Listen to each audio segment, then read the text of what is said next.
स्वतंत्रता का जो शाब्दिक अर्थ है, ये जो है अंग्रेजी भाषा के लिबर्टी शब्द से लिया गया है, और ये जो लिबर्टी है लैटिन भाषा के लीबर से बना है। इसका ये जो लीबर शब्द है, इसका जो अर्थ होता है वो है, तो यहाँ पर अगर हम शाब्दिक अर्थ की ओर जाएं तो शाब्दिक अर्थ में ये है कि व्यक्ति के ऊपर किसी भी प्रकार का कोई प्रतिबंध नहीं है, और ये जो स्वतंत्रता है इसमें किसी प्रकार का बंधन नहीं है। फिर हम देखें, अगर हम शाब्दिक अर्थ की ओर जाएं कि किसी प्रकार का कोई प्रतिबंध ना हो, तो वो तो स्वच्छंद जीवन हो गया ना। अगर स्वच्छंद जीवन है तो मतलब एक अराजकता है, एक अव्यवस्था हो सकती है। तो अगर हम स्वतंत्रता का वास्तविक अर्थ देखें तो स्वतंत्रता ये है कि जैसे हम बदसूरती का जो अभाव है उसको हम खूबसूरती नहीं बोल सकते, उसी प्रकार से प्रतिबंधों के अभाव को हम स्वतंत्रता नहीं कह सकते। यहाँ पर देखिएगा, प्रतिबंध का होना स्वतंत्रता में जरूरी है, पर किस प्रकार का प्रतिबंध? जो अनुचित हस्तक्षेप होता है उसका अभाव ही क्या है? स्वतंत्रता है। मतलब स्वतंत्रता आपको होगी, आप स्वतंत्रता का इस्तेमाल करेंगे, पर आपकी स्वतंत्रता से दूसरे व्यक्ति को कष्ट नहीं पहुंचना चाहिए, दूसरे व्यक्ति को नुकसान नहीं पहुंचना चाहिए, दूसरे व्यक्ति की स्वतंत्रता का हनन नहीं होना चाहिए। और स्वतंत्रता हम उसी को कहेंगे क्योंकि राज्य में सभी व्यक्ति को वो स्वतंत्रता समान रूप से मिलनी चाहिए। किसी को स्वतंत्रता है, किसी को नहीं है, ऐसा बिल्कुल नहीं। समान रूप से सभी स्वतंत्रता का उपयोग कर सकें, सभी उसको स्वीकार कर सकें। और प्रतिबंध, कैसा प्रतिबंध? उचित प्रतिबंध, अनुचित प्रतिबंध नहीं। तो उचित प्रतिबंधों के साथ जो स्वतंत्रता मिलती है उसी को हम स्वतंत्रता कहते हैं। अब हम स्वतंत्रता के अर्थ और परिभाषा को पढ़ेंगे। स्वतंत्रता ये जो शब्द है, हर व्यक्ति अपनी परिस्थितियों, अपनी आवश्यकताओं के अनुसार इस शब्द का इस्तेमाल करता है। जैसे कोई इसको कहता है कि अपनी मनमानी करना ही स्वतंत्रता है, तो कोई ऐसा भी कहता है कि समाज जो है, राज्य जो है, जो अनुचित प्रतिबंध लगाता है उसको हटाने के लिए जो बात करते हैं तो उसके वो स्वतंत्रता कहते हैं। या कोई ये भी मानता है, विचारक या व्यक्ति, कि जो समाज की जो पुरानी परंपरा है, रीति रिवाज है, कई सारे बंधन जो हैं, उससे मुक्ति को भी वो स्वतंत्रता कहता है। अगर कोई सन्यासी हो, जब वो मोह माया से अगर वो छूट जाए तो वो उसे कहता है कि मैं स्वतंत्र हो गया। अगर कोई मजदूर है, उसके ऊपर शोषण बहुत हो रहा है, अत्याचार बहुत हो रहा है, तो वो उसे कहता है कि अगर शोषण से मुक्त हो जाता है तो उसको वो स्वतंत्रता कहता है। जैसे कि पूंजीपति हैं, व्यापारी हैं, उनका काम होता है लाभ कमाना, धन इकट्ठा करना, तो जब वो लाभ बहुत कमाते हैं तो वो कहते हैं कि हमें स्वतंत्रता चाहिए ताकि हम ज़्यादा से ज़्यादा लाभ कमा सकें।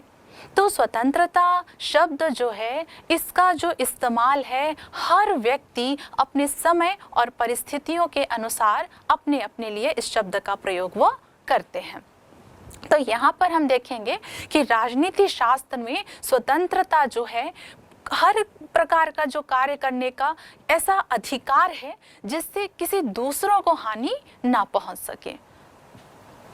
स्वतंत्रता जो शब्द है, इसका शाब्दिक अर्थ अगर हम देखें तो इसके लिए जो शाब्दिक अर्थ है वो है अंग्रेजी भाषा का जो शब्द है लिबर्टी से लिया गया है, और इस लिबर्टी शब्द का जो शाब्दिक अर्थ है वो है मुक्त या स्वतंत्र या बंधनों का अभाव। बंधनों का अभाव तो ऐसा नहीं है कि किसी भी प्रकार का कोई बंधन ना हो। अगर हम इस शाब्दिक अर्थ को देखें तो शाब्दिक अर्थ के अनुसार तो व्यक्ति के ऊपर किसी भी प्रकार का कोई प्रतिबंध नहीं लगना चाहिए। तो क्या ये स्वतंत्रता है?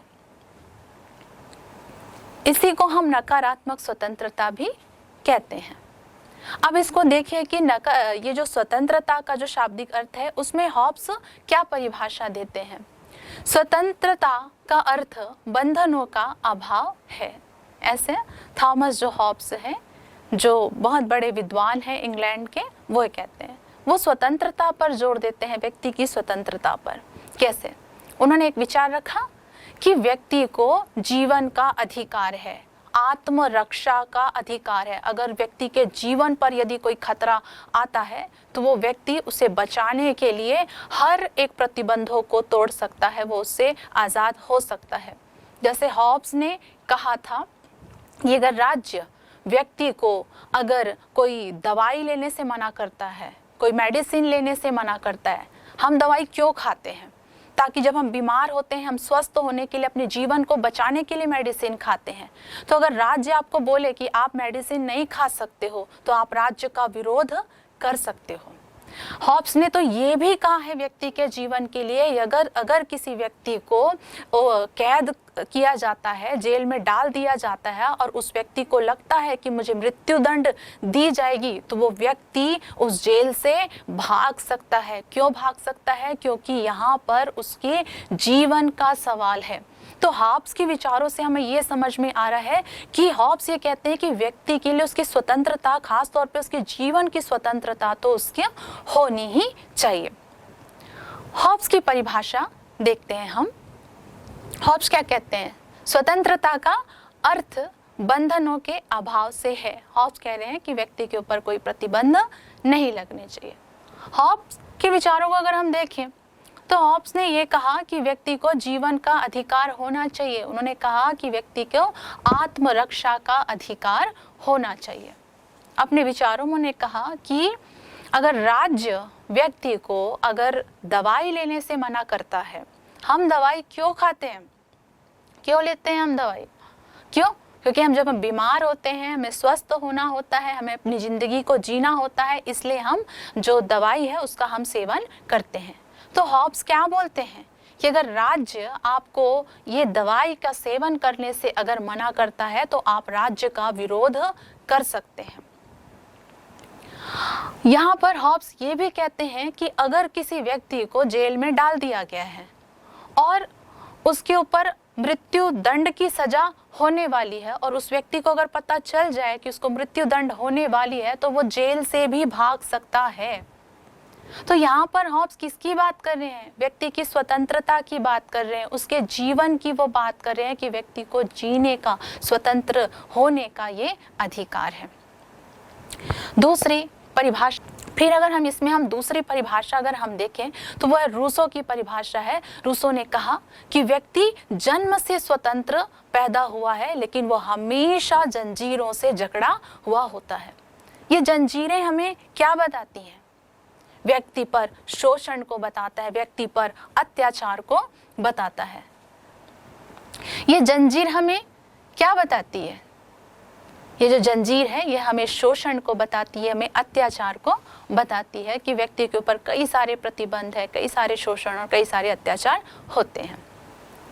अगर आप रूसो के जीवन को देखें तो रूसो का जो जन्म है वो 1712 में हुआ था। वो स्विट्जरलैंड का निवासी था, पर पहले स्विट्जरलैंड कोई देश नहीं हुआ करता था, वो फ्रांस का एक हिस्सा था। और फ्रांस में क्या था? गणतंत्र था। तो गणतंत्र था तो जाहिर सी बात है कि रूसो जो है स्वतंत्र जीवन वो जीता था, इसलिए वो स्वतंत्रता को व्यक्ति के लिए बहुत ज़्यादा महत्वपूर्ण वो मानता था। इसलिए रूसो के विचारों में आपको देखने को मिलेगा कि उसके हर एक विचार में व्यक्ति की स्वतंत्रता को उन्होंने बहुत महत्वपूर्ण दिया। रूसो के विचारों में आपको व्यक्तिवाद मिलेगा, रूसो के विचारों में आपको लोकतंत्र भी मिलेगा।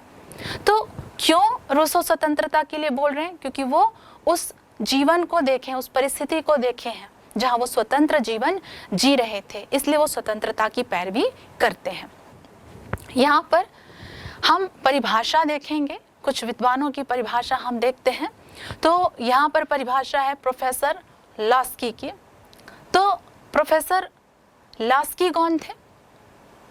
ये लेबर पार्टी के, इंग्लैंड में जो लेबर पार्टी है तो उस लेबर पार्टी के अध्यक्ष थे, वो एक अर्थशास्त्री भी थे, और वो लंदन स्कूल ऑफ इकोनॉमिक्स के वो कौन थे? प्रोफेसर भी थे।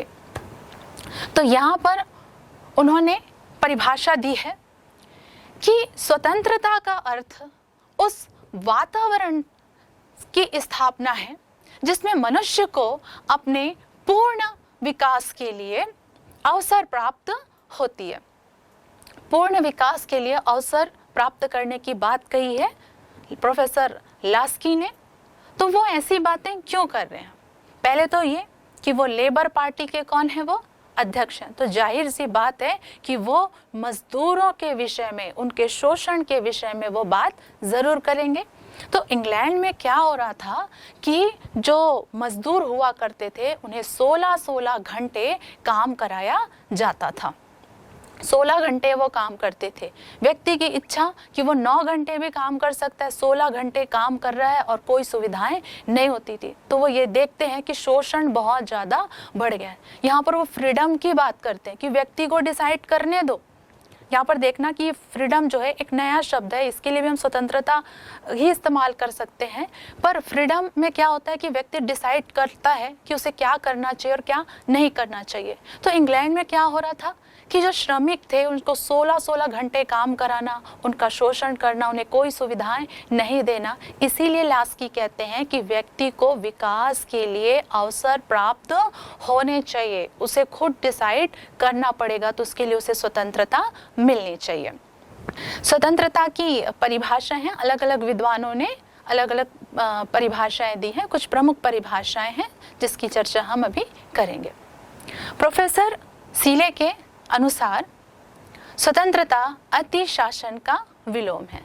अति शासन, जैसे जब ब्रिटिश हमारे देश पर शासन करते थे तो वह एक अति शासन का उदाहरण है। भारत के लोग ना अपने लिए कोई कानून बना सकते थे, ना कुछ भी नहीं कर सकते थे। हमारे नियम कानून सारी चीज़ें दूसरे देश के लोग हमारे लिए बनाते थे और भारतीयों को कुछ भी नहीं मिलता था। तो ये अति शासन है। दूसरा है, इसमें G.D.H. कोल, ये इनके अनुसार बिना किसी बाधा के अपने व्यक्तित्व को प्रकट करने के अधिकार का नाम स्वतंत्रता है। व्यक्तित्व का विकास, जैसे इसमें हम उदाहरण दे सकते हैं, जैसे कोई व्यक्ति गीता पढ़ना चाहता है या कुरान पढ़ना चाहता है तो वो उसके व्यक्तित्व के विकास के लिए है। वो अगर कोई उसको गीता पढ़ने से या कुरान पढ़ने से अगर रोकता है तो उसके व्यक्तित्व के विकास में वो बाधा डालता है। तो यहाँ पर कोल जो है यही कह रहे हैं कि व्यक्ति को उसके व्यक्तित्व के विकास के लिए जो भी चाहिए, जो भी कार्य वो करना चाहता है उसे करने दिया जाए। व्हाइट के अनुसार स्वतंत्रता केवल वह वस्तु है जिसे तुम तब तक प्राप्त नहीं कर सकते जब तक तुम उसे दूसरों को देने के इच्छुक ना हो। यहाँ पर स्वतंत्रता का उपयोग आप करेंगे तो दूसरों को भी आप उपयोग करने दीजिए। जैसे कि संपत्ति, आपको अधिकार है संपत्ति की, तो आप अपनी संपत्ति की रक्षा कीजिए, लेकिन दूसरे की संपत्ति को आप मत छीनिए, क्योंकि उसे भी संपत्ति का अधिकार है। अगला इसमें परिभाषा है मैकेंजी के अनुसार, स्वतंत्रता सब प्रकार के बंधनों की अनुपस्थिति नहीं है, अपितु अनुचित के स्थान पर उचित प्रतिबंधों की व्यवस्था है, कि अनुचित जो प्रतिबंध होते हैं वो हटा दिए। जैसे कि इंग्लैंड में आप क्या खाना खाएंगे ये भी राज्य डिसाइड करता था, और अगर कोई व्यक्ति मर गया है तो उसे कौन से कपड़े, कौन से वस्त्र उन्हें पहनाया जाएगा वो भी राज्य डिसाइड करता था। तो यहाँ पर हम देख सकते हैं कि अनुचित जो प्रतिबंध है वो यहाँ पर नहीं होना चाहिए। बोसांके के अनुसार स्वतंत्रता अन्य व्यक्ति द्वारा दमन शक्ति का अभाव है। जैसे कि राजा महाराजा हैं, अपने साम्राज्य विस्तार के लिए, अपने वर्चस्व के लिए लोगों का दमन करते थे। तो अंग्रेजों ने भी दमनकारी नीतियाँ की थी हमारे भारत देश में, तो दमन का अभाव है। ये इसका एक उदाहरण देख सकते हैं आप। और है प्रोफेसर लॉस की, स्वतंत्रता का अर्थ उस वातावरण की उत्साहपूर्ण रक्षा है जिसमें मनुष्य को अपने पूर्ण विकास के लिए अवसर मिले। वही है, व्यक्तित्व के विकास के लिए पूरा अवसर मिलना चाहिए, आपको फ्रीडम मिलनी चाहिए कि आप डिसाइड कर सके आप अपने जीवन में क्या करना चाहते हैं। अगला जो परिभाषा है वो हर्बर्ट स्पेंसर की है। हर्बर्ट स्पेंसर है, वो कौन है? वो एक बायोलॉजिस्ट भी थे, वो एक विद्वान भी थे, वो दार्शनिक भी थे राजनीति शास्त्र के। उन्होंने उत्कृष्टता का सिद्धांत दिया। वो सिद्धांत क्या था कि जो व्यक्ति उत्कृष्ट है उसे जीने दो। हर्बर्ट स्पेंसर के अनुसार स्वतंत्रता प्रत्येक मनुष्य को अपनी इच्छानुसार कार्य करने की आज़ादी है। शर्त यह है कि वह अन्य मनुष्य के समान आज़ादी का अतिक्रमण ना करे। मतलब आप अपनी स्वतंत्रता का इस्तेमाल करें पर दूसरों की स्वतंत्रता का हनन आप नहीं कर सकते। अब ये हर्बर्ट स्पेंसर है कौन? हर्बर्ट स्पेंसर जो है राजनीति शास्त्र के विद्वान हैं, दार्शनिक हैं और एक बायोलॉजिस्ट भी हैं। इन्होंने उत्कृष्टता का सिद्धांत भी दिया जिसमें समाज में जो उत्कृष्ट लोग हैं उनको जीने दो, कमजोर की ओर आप ध्यान मत दो। जो उत्कृष्ट होगा वो आगे बढ़ेगा और अपना विकास करेगा। तो ये सिद्धांत उन्होंने दिया था। अब यहाँ पर देखेंगे अगली परिभाषा में, अमेरिकी मानव अधिकार के घोषणा पत्र के अनुसार उस प्रत्येक कार्य को करने की शक्ति का नाम स्वतंत्रता है जिसमें दूसरों को कोई क्षति ना पहुंचे। यहाँ पर फिर वही बात है कि स्वतंत्रता का इस्तेमाल आप करेंगे पर दूसरों को आप नुकसान नहीं पहुंचाएंगे। तो हम यहाँ पर देखेंगे अमेरिका पहला ऐसा देश, लिखित संविधान वाला देश, जिसने अपने नागरिकों को जो अधिकार दिए हैं, मौलिक अधिकार, उसका उल्लेख अपने संविधान में किया है। पर अमेरिका पहला ऐसा देश नहीं है जिसने अधिकार दिए हैं। हाँ, संविधान में जरूर उन्होंने लिखा है और दिया है, वो पहला है।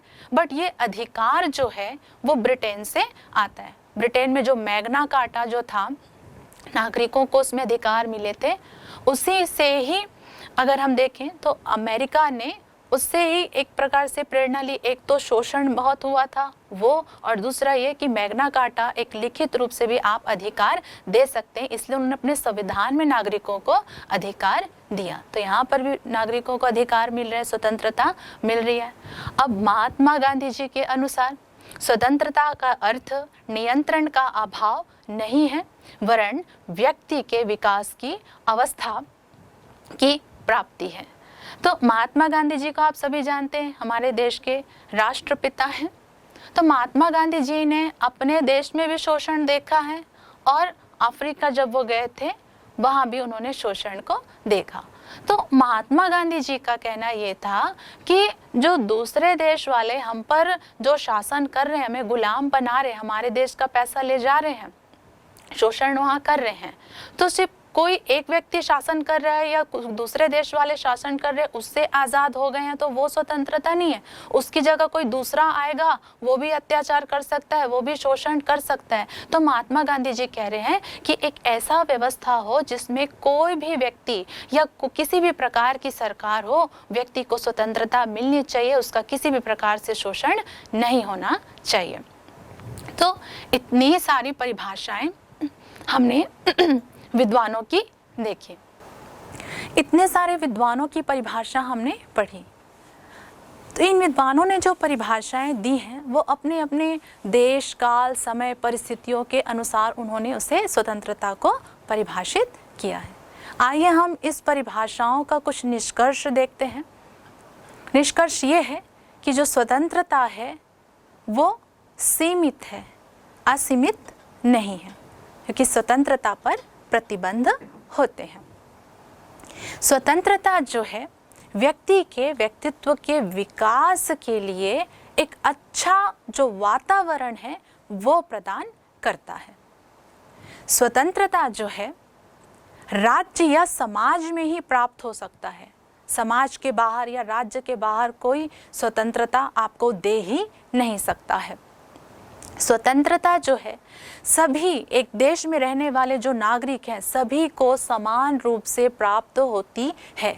जैसे आप अपने देश में घूम सकते हैं, भारत में किसी भी क्षेत्र में आप घूम सकते हैं, तो घूमने की स्वतंत्रता देश के नागरिकों में आधे लोगों को मिल रही, आधे लोगों को नहीं मिल रही, ऐसा बिल्कुल भी नहीं है। ये जो अधिकार है अगर मिला है तो सारे नागरिकों को मिला है या मिलना चाहिए। और ये है कि स्वतंत्रता जो है वो स्वच्छंदता नहीं है। स्वच्छंदता मतलब मनमानी करना, कुछ भी करना, ऐसा नहीं। आप जो कुछ भी कर रहे हो एक लिमिटेशन में रहकर ही आपको करना है। व्यक्ति को वे सारे कार्य करने की स्वतंत्रता है जिससे उसका विकास हो सके और जो करने के योग्य हो। जैसे कि व्यक्ति जो है अपना विकास कर सकता है, कैसे, और जो करने के योग्य है।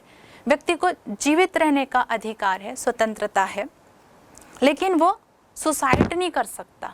क्यों?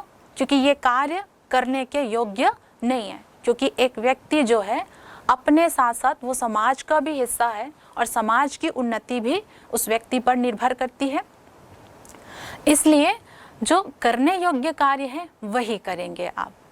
स्वतंत्रता का प्रयोग समाज के विरुद्ध आप नहीं कर सकते।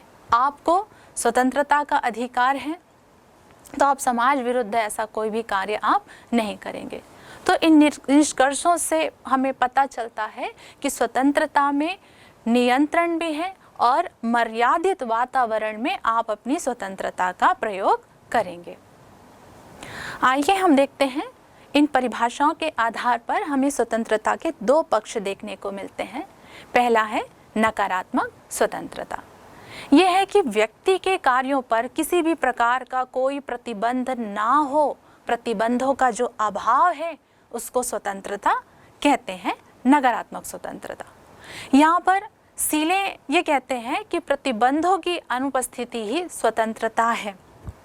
यहाँ पर ये कहते हैं कि व्यक्ति जो चाहे वो करे, अपनी इच्छा अनुसार जो भी कार्य करना चाहता है वो करे, वो नकारात्मक स्वतंत्रता है। इसमें J.S. मिल क्या कहते हैं, यदि कोई कार्य किसी व्यक्ति से ही संबंधित हो तो वो उस कार्य को करने के लिए स्वतंत्र है। तो मिल ने कहा था कि व्यक्ति को अभिव्यक्ति की आज़ादी होनी चाहिए। ठीक है, अगर वो सच भी बोल रहा है तो उसे बोलने दो, अगर वो झूठ भी बोल रहा है तो उसे बोलने दो, उसको मना मत करो। और ये जो सच होता है तर्क के द्वारा सामने आ जाता है। उन्होंने ये उदाहरण देते हुए कहा कि एक समय पर जो सुकरात है उन्हें बोलने नहीं दिया जाता था, विचार व्यक्त करने नहीं दिया जाता था, और बाद में उसी सुकरात को दुनिया मानती है। और ईसा मसीह उस समय जो राज व्यवस्था थी, समाज की जो व्यवस्था थी, अनुचित व्यवस्था थी, तो ईसा मसीह जो थे उस राज व्यवस्था का, उस सामाजिक व्यवस्था का वो विरोध करते थे, उस पर कटाक्ष करते थे। ईसा मसीह को भी बोलने नहीं दिया जाता था, उस पर भी प्रतिबंध लगाए जाते थे। पर आज देखिएगा कि उसी ईसा मसीह को दुनिया उसको मानती है। तो मिल ये कहते हैं कि लोगों को बोलने दो, उसे रोको मत, तो उसकी आज़ादी है। मिल ये भी कहते थे कि व्यक्ति से संबंधित हो तो उसे करने दो। जैसे अगर कोई व्यक्ति जुआ खेल रहा है तो वो अपने घर में खेल रहा है, उसे दूसरों को नुकसान नहीं पहुंच रहा है। यदि व्यक्ति अपने घर में बैठकर शराब पी रहा है तो उसे शराब पीने दो, उसे रोको मत, क्योंकि उससे दूसरों को नुकसान नहीं हो रहा है। तो ये जो नकारात्मक स्वतंत्रता में सीले है, मिल है, और भी जो व्यक्तिवादी है, जो विचारक हैं, वो कहते हैं कि जो सरकार, सबसे अच्छी सरकार वही है जो कम शासन करती है। सरकार का बस इतना काम है कि वो संपत्ति की, जीवन की और स्वतंत्रता की वो रक्षा करे, इससे ज़्यादा कोई कार्य ना करे। पर इसमें अगर हम देखें तो कोई भी विद्वान ने पूर्ण रूप से नकारात्मक स्वतंत्रता का समर्थन नहीं किया है। इन विचारों में हम समावेश हम देखते हैं कि स्वतंत्रता का अर्थ प्रतिबंधों का अभाव है। तो दूसरे शब्दों में कह सकते हैं व्यक्ति के ऊपर राज्य के द्वारा कानून या समाज के द्वारा नैतिक रूप से कोई जबरदस्ती लादे ना, कोई कानून ना लादे। दूसरा है इसमें व्यक्ति पर राज्य द्वारा कोई नियंत्रण नहीं होना चाहिए। वही जो सरकार सर्वोत्तम है, जो कम शासन करे, संपत्ति और जीवन की असीमित है, और आर्थिक क्षेत्र में राज्य का हस्तक्षेप की जो नीति है अपनानी चाहिए, ताकि व्यक्ति अपनी स्वतंत्र इच्छा के अनुसार अपना आर्थिक विकास कर सके और नागरिक राजनीतिक स्वतंत्रता आर्थिक स्वतंत्रता से अधिक महत्वपूर्ण है। व्यक्ति के विकास के लिए खुली प्रतियोगिता का सिद्धांत है, क्या प्रतियोगिता करें और आगे बढ़ें। तो ये नकारात्मक स्वतंत्रता का जो पहलू है वो अव्यवहारिक हमें प्रतीत होता है। अव्यवहारिक क्यों प्रतीत होता है? अगर हम आर्थिक स्वतंत्रता पर कोई प्रतिबंध ना लगाएं तो देश के अंदर अमीर और गरीब की खाई बन जाएगी। अगर हम राजनीतिक स्वतंत्रता पर कोई प्रतिबंध ना लगाएं तो वहाँ पर भी एक ही वर्ग के लोग या कुछ ही लोग शासन करने लग जाएंगे अपनी शक्ति के दम पर। और हम किसी भी प्रकार का कोई प्रतिबंध ना लगाएं तो स्वच्छंद जीवन वो जीने लगेंगे, अराजकता की स्थिति आ सकती है। तो हम देखते हैं इसका दूसरा पहलू भी देखते हैं जो है सकारात्मक स्वतंत्रता। तो इस विचारकों में ग्रीन है, महात्मा गांधी जी है, मैकेंजी है और लास्की है। इनका कहना यह है कि अनुचित जो बंधन जो होती है, जो सरकार या राज्य व्यक्तियों पर बंधन लगाती है, ऐसे अनुचित बंधनों का जो अभाव है वही स्वतंत्रता है। अगर जो प्रतिबंध व्यक्ति के ऊपर लगाए जा रहे हैं उसके व्यक्तित्व के विकास के लिए है, उसके जीवन की उन्नति के लिए है, तो ऐसे प्रतिबंध लगने चाहिए। सिर्फ वही प्रतिबंध ना लगे जो व्यक्ति के व्यक्तित्व के विकास को रोकती है, उसकी उन्नति को रोकती है, ऐसे प्रतिबंध नहीं होने चाहिए। तो यही है सकारात्मक स्वतंत्रता कि व्यक्ति के उन्नति और विकास के लिए जो प्रतिबंध लगते हैं, प्रतिबंधों के साथ जो स्वतंत्रता मिलती है वो सकारात्मक स्वतंत्रता है। सकारात्मक स्वतंत्रता के विश्लेषण में हम देखेंगे कि स्वतंत्रता जो है वो उचित बंधनों की उपस्थिति है। आप पर बंधन है पर वो उचित बंधन है। कैसे? जैसे आप दूसरों को मारपीट नहीं कर सकते, दूसरों की हत्या नहीं कर सकते। आप स्वतंत्र तो हैं पर आप किसी की हत्या नहीं कर सकते, किसी को मारपीट नहीं कर सकते। आप पर क्या है? उचित बंधन है। दूसरा इसमें क्या बोल रहे हैं कि आप वही कार्य करने की स्वतंत्रता है जिससे जो उसके विकास में सहायक हो। व्यक्ति वही कार्य कर सकता है जिसमें व्यक्ति विकास कर सकता है। जैसे आप अगर जीवित रहेंगे तो आप अपनी उन्नति कर पाएंगे, लेकिन व्यक्ति वो कार्य नहीं कर सकता। जैसे व्यक्ति सुसाइड नहीं कर सकता क्योंकि उससे उसकी उन्नति हो रही है क्या? उसकी उन्नति नहीं हो रही है, तो इसलिए वो ऐसे कार्य वो नहीं करेगा। वही कार्य करेगा जो व्यक्ति को विकास कर सके। वास्तविक स्वतंत्रता का संबंध व्यक्ति केवल बाह्य आचरण से नहीं बल्कि उसके आंतरिक और आध्यात्मिक विकास से भी होता है। जैसे आध्यात्मिक विकास के लिए हम क्या करते हैं? हम कोई धर्म ग्रंथों को पढ़ते हैं, कोई चिंतन मनन करते हैं, उसकी भी आपको क्या है? स्वतंत्रता है। कि जैसे कोई व्यक्ति गीता पढ़ना चाहता है, कुरान पढ़ना चाहता है या किसी भी धर्म का है, वो अपने धर्म ग्रंथों को पढ़ना चाहता है, उससे उसकी आध्यात्मिक उन्नति होती है तो वो कर सकता है क्योंकि वो उससे संबंधित है।